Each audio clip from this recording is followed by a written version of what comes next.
वापस एक्स पे किसी ने लिखा था, फाउंडर है किसी बहुत बड़े ब्रोकिंग हाउस के, कि वो किसी से बात कर रहे थे और उन्होंने कहा, वो जिससे बात कर रहे थे, उन्होंने कहा कि एफआईआईज का इंडिया में इंटरेस्ट डेड हो गया है। And I think this is a very strong statement to make, right? You also said India में ये स्टोरी नहीं है, इंडिया ऑयल शॉक से प्रॉब्लम में है, और ये पैसा, क्योंकि इंडिया में वैल्यूएशन रिच है, तो ये पैसा जापान, कोरिया, ताइवान और यूरोप जा रहा है। Again, because of the background जी and your founder's background from an FII standpoint, help us understand FII या तो क्यों इंडिया में आएंगे, या तो क्यों जा रहे, कब आएंगे, just give us some perspective. तो देखिए, जो एसेट्स अंडर मैनेजमेंट है ना हम लोग का, वो थोड़ा बहुत inflow outflow, mark to market, up and down market fluctuation की वजह से एसेट्स अंडर मैनेजमेंट चेंज होता है। लेकिन थोड़े दिन पहले हम लोग 11 बिलियन मैनेज कर रहे थे। वो 11 बिलियन डॉलर अभी भी 10.5 बिलियन होएगा। 10.5 11 बिलियन जब था, उसमें से 4.5 बिलियन आप समझोगे हम लोग इंडियंस का मैनेज करते हैं। इसका क्या मतलब है कि भाई 6 बिलियन डॉलर हम लोग कम से कम 6 से 7 के बीच में बाहर वालों का मैनेज करते हैं। और बाहर वाला का जो मैनेज करते हैं, तो समझो 6 बिलियन, तो 6 बिलियन में से 1.5 बिलियन तो हम लोग वर्ल्ड ओवर इमर्जिंग मार्केट्स में इन्वेस्ट करते हैं। और बाकी अगेन 4.5 बिलियन लगभग इंडिया में इन्वेस्ट किया है, फॉरेनर्स का पैसा। तो एक तरीके से कह सकते हैं कि भाई मैं तो इंडिया का सीईओ हूँ, लेकिन जो हमारी ग्लोबल फर्म है, एक तरीके से आप कह सकते हैं कि we are one of the significant और मटीरियल और one of the larger Yeah. India centric FII. तो थोड़ा बहुत समझने को मिलता है, क्योंकि हम हमारे फाउंडर से बात करते हैं, हमारे टीम में जो सिंगापुर में पोर्टफोलियो मैनेजर्स हैं या बाहर के जो निवेशक हैं उन सब से बात करते हैं, लोग इंडिया में विजिट करते हैं, उनसे हम बात करते हैं। तो two things I can say, पहली चीज़ तो देखिए क्या है कि कभी भी एक सर्वे का सैंपल साइज 1 नहीं होना चाहिए। उसको सर्वे मत बोलो फिर। Yeah. मतलब समझो कि मैंने आपको पूछा, कीर्तन भाई क्या लगता है आपको एफआईआई का मूड कैसा है, तो पहले तो आप न्यूज़ पढ़ के बता रहे हो, कि आप किसी का ट्वीट करके बता रहे हो, कि भाई आप खुद 10 एफआईआई को, अच्छा रुको मैं पहले 20 लोग को फ़ोन करता हूँ, पता करता हूँ उनका मूड क्या है, फिर तुमको बताता हूँ। ऐसा तो कोई नहीं करता है ना। समझो आप और मैं चाय पी रहे हैं, आपने बोला एफआईआई का क्या मूड है, तो हम एफआईआई है, तो आपने तो मेरे को पूछा ना। Correct, थोड़ी absolutely. मैंने थोड़ी दूसरा 500 लोग को फ़ोन करके सर्वे करके आपको बताया। Yeah. तो कभी भी है ना ऐसा, कभी कोई बोलता है कि भाई मैंने बात किया उसने ऐसा बताया, भाई वो उसने ऐसा बताया, उसने 500 लोग का सर्वे करके नहीं बताया आपको, उसने अपना इंप्रेशन आपको बताया है। Yeah. सो जो हम लोग का अंडरस्टैंडिंग है, पिछले 15 साल में 2010 से लेके 2025, तो 2025 में तो पैसा निकला, अपने को मालूम है 18 बिलियन डॉलर निकल गया, 2022 में भी निकला था। बट 15 साल में से केवल 5 ऐसे साल है जहाँ पे एफ इंडिया में नेट नेगेटिव है। Oh. ओके, 5 में से 2 साल मटीरियल है, मतलब कि 20 बिलियन निकला, 18 बिलियन निकला, बीच में एक आध साल 6-7 बिलियन निकला, तो 3 मटीरियल साल है, 2 तो इमटीरियल है, 500 मिलियन निकल गया, 700 मिलियन निकल गया वैसा। तो कुल मिला के 15 साल में 3 साल मटीरियली नेगेटिव है, 2 साल इनडिफरेंट या क्लोज टू जीरो है, और 10 साल बड़ा पॉजिटिव है। That is one we should not forget. तो ये एफ का लॉन्ग टर्म ट्रेंड है। दूसरा चीज़ कि ये तो बराबर है ना कि भाई 2024 में, एंड ऑफ 2024 हमारा जीडीपी ग्रोथ डिक्लाइन हुआ, आरबीआई की पॉलिसी टाइट थी, निफ्टी 26,000 था, लेकिन ग्रोथ स्लो डाउन हुआ, अर्निंग्स डिसअपॉइंटमेंट्स हुए हैं। तो भाई जितना बुरा हुआ उसके मुकाबले हमारा मार्केट का इतना ख़राब परफॉर्मेंस है नहीं। बट येस, बाहर AI rally was there, and yes it is true कि भाई हम लोग एआई में हाइपर स्केलर्स नहीं है हमारे पास, ना ही हम लोग एआई के डायरेक्ट बेनिफिशियरी जैसे कि मेमोरी चिप्स बनाते हैं, सेमीकंडक्टर बनाते हैं। तो येस, जो 18 बिलियन निकला इंडिया में से, वो हमारे ग्रोथ स्लोडाउन की वजह से पैसा रोटेट हुआ। और एआई के जो हाइपर स्केलर्स तो एशिया में नहीं है, लेकिन memory chips, semiconductors, China, south Korea, Taiwan, वहाँ पे लगा पैसा, विच इज़ फेयर। वो हमारे यहाँ पे लैकिंग था, तो उसकी वजह से निकला पैसा। लेकिन क्या होता है, अब आप एआई की बात करिए, तो एआई में तो ये जो सेमीकंडक्टर्स और डेटा सेंटर्स के जो इक्विपमेंट्स और ये सब है, उसकी तो है तेजी, उनको इन्वेस्टमेंट मिल रहा है। लेकिन हाइपर स्केलर्स पे सवाल या निशान उठाया जा रहा है कि भाई 500-600 बिलियन डॉलर अगर तुम केपेक्स करोगे, इसका रिटर्न ऑन इन्वेस्टेड कैपिटल क्या है, इसके कमर्शियल वैल्यू क्या है, मोनेटाइजेशन क्या है, बिजनेस यूज केसेस किधर है इसके। भाई 500 बिलियन डॉलर अगर निवेश करोगे, तो भाई आगे जाके कहीं 2-4 ट्रिलियन आएगा तो रिटर्न ऑन इन्वेस्टेड कैपिटल बनेगा। 500 बिलियन में से किसका इन्वेस्टमेंट प्रोडक्टिव है और किसका इन्वेस्टमेंट गड्ढे में जाएगा, वो भी नहीं पता है। अच्छा, बड़ी-बड़ी कंपनियाँ इन्वेस्ट कर रही है, एप्पल जैसी कंपनी इन्वेस्ट ही नहीं कर रही है उसमें। तो वहाँ पे भी एंथ्रोपिक का मॉडल सही है कि ओपन एआई का मॉडल सही है, उधर भी लोगों को चिंता हो रही है। Correct. So the jury is out on which way AI, especially listed AI in US, which way it is going. There the jury is out और थोड़े उस पर सवाल उठाए जा रहे हैं, plus US economy, private credit, private equity, हर चीज़ पे क्वेश्चंस है। तो लॉन्ग स्टोरी शॉर्ट क्या होएगा, कभी ना कभी इंडिया का मार्केट रिलेटिवली चीप लगने लगेगा।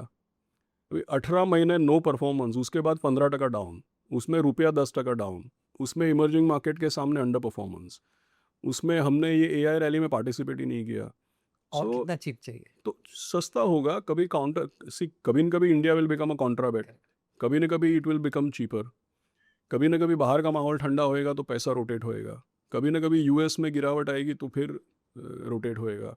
और जो मैं बोल रहा हूँ ना, ये व्हेन वाले क्वेश्चंस है, इफ़ वाले क्वेश्चंस नहीं है, ये होने वाला है मालूम है, व्हेन का पता नहीं है।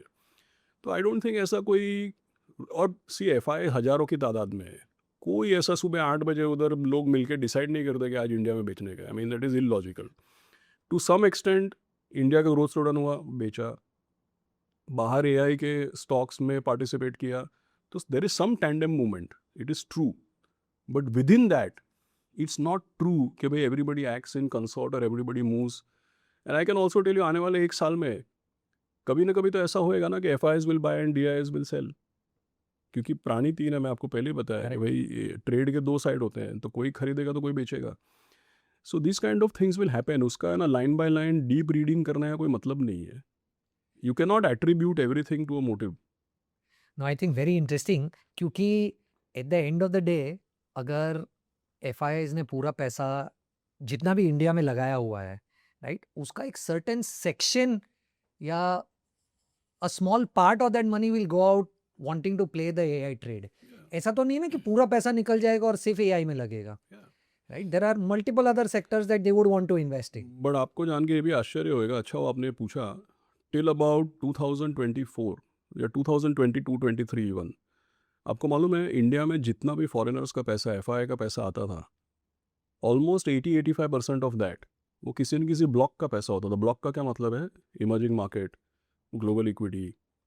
तो when it was emerging market equity, उसमें से एक पोर्शन इंडिया में लगता था, डिस्पाइट जस्ट बीइंग वंस। जो डायरेक्टली इंडिया में पैसा आता था वो तो 10-15% था।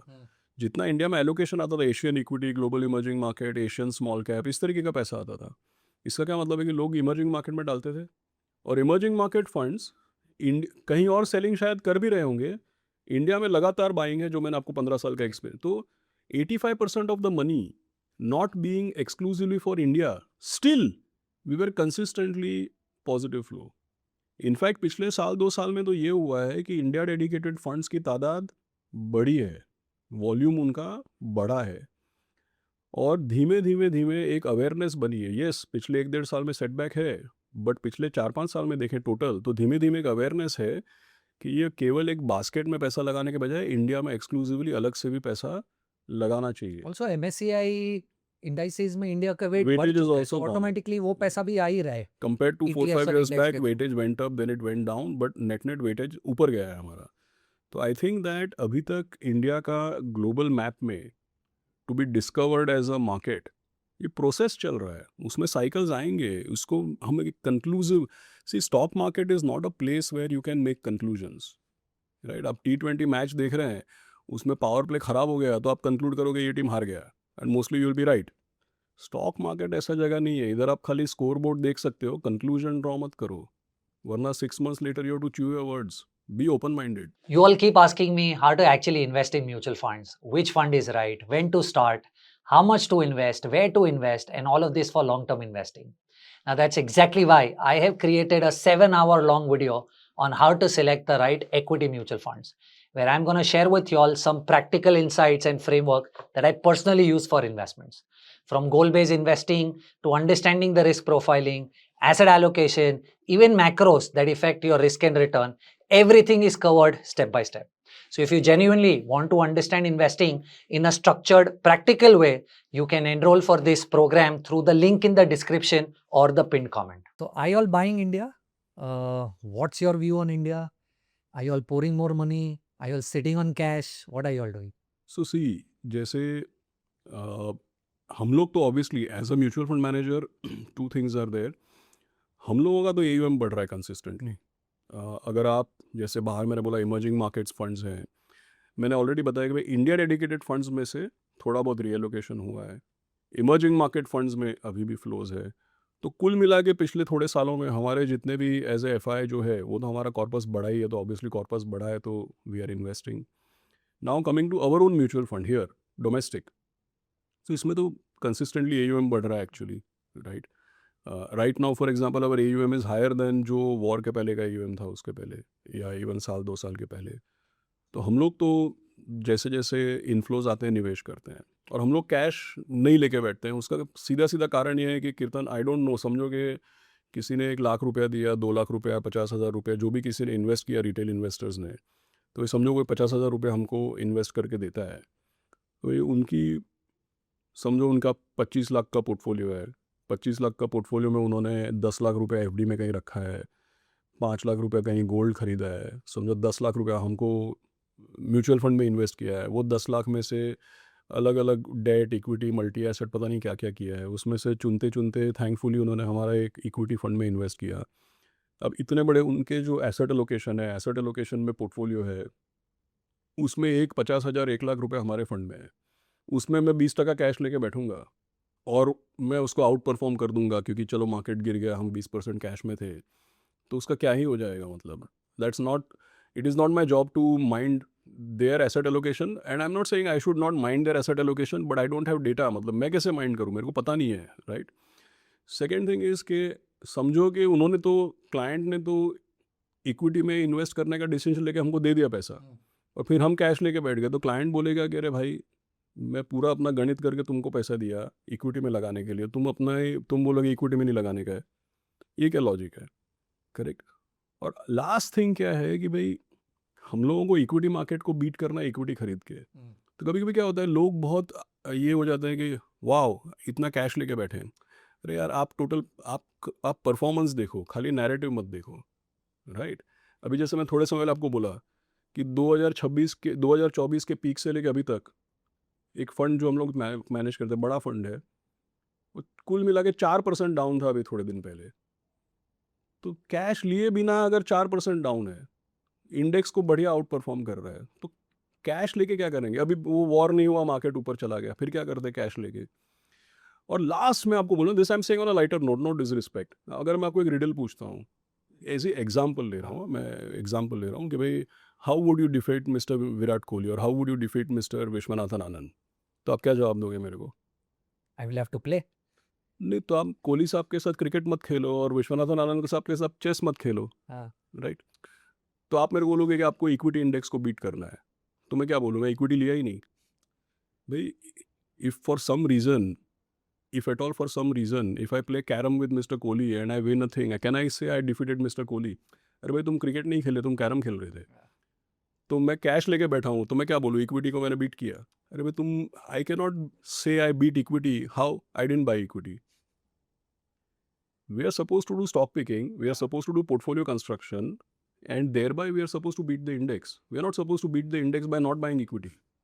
At least that is our interpretation. I am not claiming कि भाई यही राइट है, यही रॉन्ग है. हम You are क्या, very correct. मैंने बोला ना कि हम अपना गाड़ी चलाते हैं, तो हम ये सोच के काम कर रहे हैं.